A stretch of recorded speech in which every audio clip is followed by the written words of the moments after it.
የልቤ ፋና ሲባል ወደ ቸርች የሚያስገባው አይደለም። አይዟችሁ እንትናን ቦታው እኛ ስንገልጻት ስላልኖርንባት አሁን አንድ ሳይት ብናውቀውን ለመጥራት ነው ቦታውን ነው እንጂ ወደዛ አይደለም። እዛ ያቺማ እኛ ነን ቆመን የምናስቆመው። ስለዚህ የገበያው በዚህ ነው። የድለላ ስርዓት አስታችኋል። የድለላ ስርዓት በአንድ ሌሊት የሚቆም አይደለም።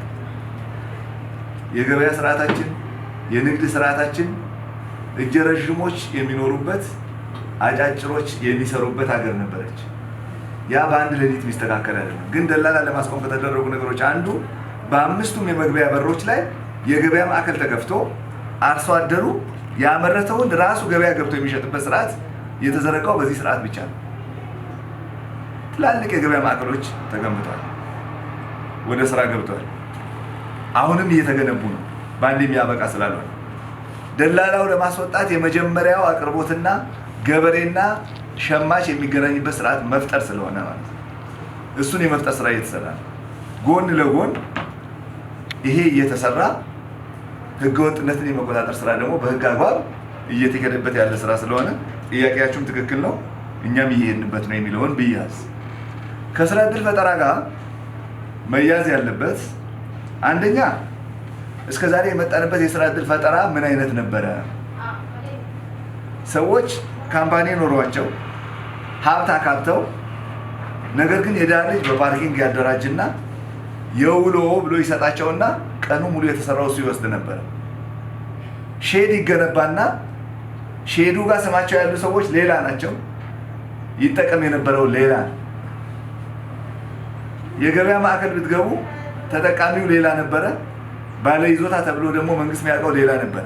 ያ ሲስተም ሙሉ ለሙሉ ሲቆረጥ የስራ ዕድል ፈጠራ እንደሌለ ለማስጮህ የሚሯሯጥ አካል መኖሩ በአንድ በኩል ያዙት።